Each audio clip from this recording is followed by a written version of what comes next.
అమరావతి విషయంలో కూటమి ప్రభుత్వం తీసుకుంటున్న నిర్ణయాలే నిర్మాణానికి అడ్డుపడేలా ఉన్నాయన్నారు రాయలసీమ మేధావుల ఫోరం సమన్వయకర్త పురుషోత్తం రెడ్డి. మంత్రివర్గ నిర్ణయాలు రాష్ట్రాన్ని తీవ్రమైన ఆర్థిక సంక్షోభంలోకి నెట్టేలా ఉన్నాయన్నారు పురుషోత్తం రెడ్డి. చదరపు అడుగుకు కేవలం 6,000 అని ప్రభుత్వం చెబుతున్నా అదనపు జీవోలతో 19,000కు పైగా ఖర్చయ్యే పరిస్థితి ఉందన్నారు. గత ప్రభుత్వం ఇచ్చిన 50,000 ఇళ్ల పట్టాల్లో నిర్మాణాలు జరిగితే జనాభా పెరిగి రాజధానికి అనుకూలంగా మారేది కదా అని ప్రశ్నించారు పురుషోత్తం రెడ్డి. ఇప్పుడు కూటమి ప్రభుత్వం ఏదైతే రాజధాని నిర్మాణానికి తను అనుకున్న పద్ధతిలో వెళ్లాలనుకునిందో మహానగర కాన్సెప్ట్తో, దానికి ఉపయోగపడే పద్ధతిలో కూడా ప్రభుత్వ నిర్ణయాలు లేవు. తాజాగా ఆంధ్రప్రదేశ్ కేబినెట్ తీసుకున్నటువంటి 3 కీలక నిర్ణయాలు ప్రభుత్వం తాను అనుకుంటున్నటువంటి నగర నిర్మాణానికి కూడా ప్రభుత్వం వేస్తున్నటువంటి అడుగులు ప్రతిబంధకంగా మారే అవకాశం ఉంది. అమరావతి రాజధాని నిర్మాణానికి ఉపయోగపడే పద్ధతులు లేదు. పైపెచ్చు రాష్ట్రాన్ని తీవ్రమైనటువంటి ఆర్థిక సంక్షోభంలోకి నెట్టేసే పరిస్థితి కూడా కనిపిస్తా ఉంది. 3 కీలక నిర్ణయాలు కేబినెట్ తీసుకుంది. ఒకటి, రాష్ట్ర కార్యాలయాలు ఇంటిగ్రేటెడ్ సెక్రటేరియట్ పేరుతో ఏదైతే రాజధాని నిర్మాణం చేయాలనుకున్నారో దానికి వెలుగుల కోసం, వెలివేషన్ కోసం అద్దాలు పేర్లు ఏదైనా పెట్టచ్చు. దాదాపు 2,540 కోట్ల రూపాయలు కేటాయిస్తూ ఒక డెసిషన్ తీసుకున్నారు. అదనపు భూసేకరణ చేయాలని రెండో డెసిషన్ తీసుకున్నారు. మూడోది, గత ప్రభుత్వం 50,000 ఇళ్ల పట్టాలు ఏదైతే అమరావతిలో ఇచ్చారో దాన్ని రద్దు చేయాలని నిర్ణయం తీసుకున్నారు. ఈ 3 నిర్ణయాలు అమరావతికి కూడా ఉపయోగపడే నిర్ణయాలు కావు. ఆంధ్రప్రదేశ్ ప్రభుత్వం ఏమంటుంది? ఎస్ఎఫ్టీ 6,982 రూపాయలకు మేము పెడుతున్నాము ఖర్చు అంటుంది. సజ్జల రామకృష్ణారెడ్డి గారు వైఎస్ఆర్ కాంగ్రెస్ పార్టీ నాయకులు పర్ ఎస్ఎఫ్టీ 18,000 రూపాయలు ఖర్చు పెడతా ఉంది, ప్రపంచంలో ఏ నగర నిర్మాణానికి ఇట్లా ఖర్చు పెట్టలేదని అంటున్నారు. ఇంకొన్ని వివరాలు చూసుకుంటూ ప్రభుత్వం ఇచ్చినటువంటి జీవోలు, ప్రభుత్వం ఇచ్చినటువంటి కాంట్రాక్ట్తో కూర్చుకున్న ఒప్పందాలు చూసుకుంటే పర్ ఎస్ఎఫ్టీ 14,750 రూపాయలు పర్ ఎస్ఎఫ్టీ నిర్మాణానికి కేటాయిస్తున్నట్టుగా అర్థమవుతుంది. నిన్న తీసుకున్నటువంటి నిర్ణయం 2,540 కోట్లు ఎలివేషన్ పేరుతో తీసుకున్నారు. ఇది మరియు ఎక్స్ట్రా అదనపు ఖర్చు అనే పేరుతో ఇంకొక జీవో ఏదో ఇస్తున్నట్టుగా ప్రచారం జరుగుతుంది. దానికి 4,000 చిల్లర కోట్లు. మొత్తంగా పరిశీలిస్తే పర్ ఎస్ఎఫ్టీ 19,660 రూపాయలు అయ్యేట్టుగా ఉందని ఇంకొక విమర్శలు వస్తున్నాయి. ఇక్కడ ప్రభుత్వం వ్యూహాత్మకంగా తప్పుదోవ పట్టించే పద్ధతిలో వ్యవహరిస్తోంది. ప్రతిపక్ష పార్టీలు గాని అనేక మంది నిపుణులు చెప్తున్నట్టుగా భారీ ఎత్తున ఎస్ఎఫ్టీ ఖర్చు అయ్యే పరిస్థితి ఉందా లేదా? ఇట్లాంటి సపరేట్ జీవోలు ఎందుకు ఇస్తున్నారు?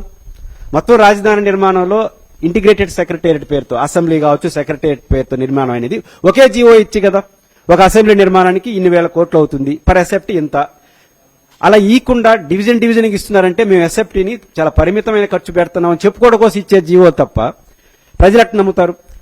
ఈ 2-3 రకాలుగా ఇచ్చిన జీవోలు చూసినప్పుడు పర్ ఎస్ఎఫ్టీ 18,000 రూపాయలు 19,000 అయ్యే పరిస్థితులు అనే ఆరోపణలకి ప్రభుత్వం సమాధానాలు చెప్పాల్సి అవుతుంది. ఇంత పెద్ద ఎత్తున మనం చేయొచ్చా? రెండో అంశం, రాష్ట్ర రాజధాని కార్యాలయం అనేది ఐకానిక్ బిల్డింగ్స్ గా ఉంటాయన్న దాంట్లో ఎవరికి అభ్యంతరం లేదు.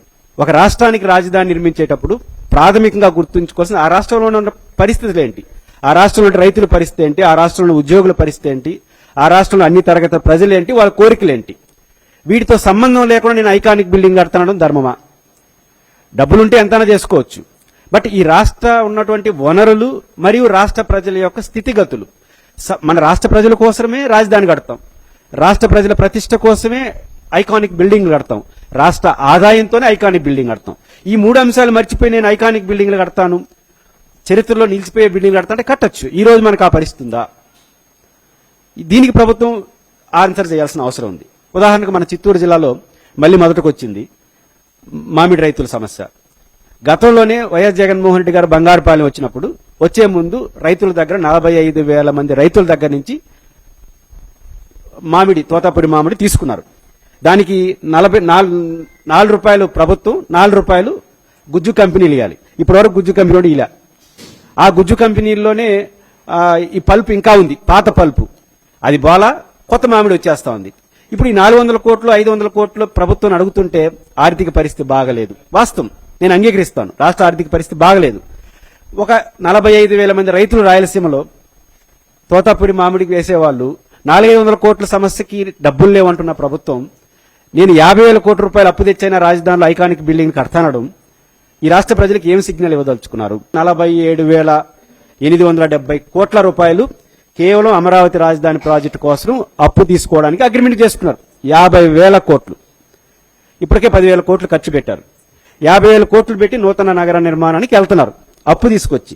దీని ఏముంటుంది ప్రభుత్వం? తిరిగి మనం అమరావతిలో వచ్చే ఎకనామిక్ జనరేట్ ద్వారా అవుతుంది అంటున్నారు. జనరేట్ అవ్వాలంటే 5-6 వేల ఎకరాలు అమ్మాలి కదా. దాన్ని చేయాలంటే కనీసం 1,00,000 కోట్ల రూపాయలు ఖర్చు పెడితే తప్ప ఈ 54,000 ఎకరాలు మౌలిక వసతులు కల్పించడం, ప్లాట్లు డివిజన్ చేయడం, వాళ్ళకి 1,00,000 ప్లాట్లు ఇవ్వడం, మనం అమ్మడానికి కావాల్సింది చేయలేం.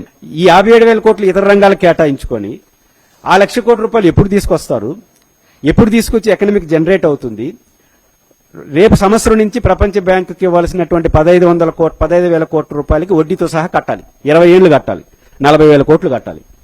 1,250 కోట్ల రూపాయలు పర్ ఇయర్ వడ్డీ కట్టాలి. ఎవరి నుంచి కడతారు? ఖచ్చితంగా రాష్ట్ర ప్రభుత్వం పెట్టాలి.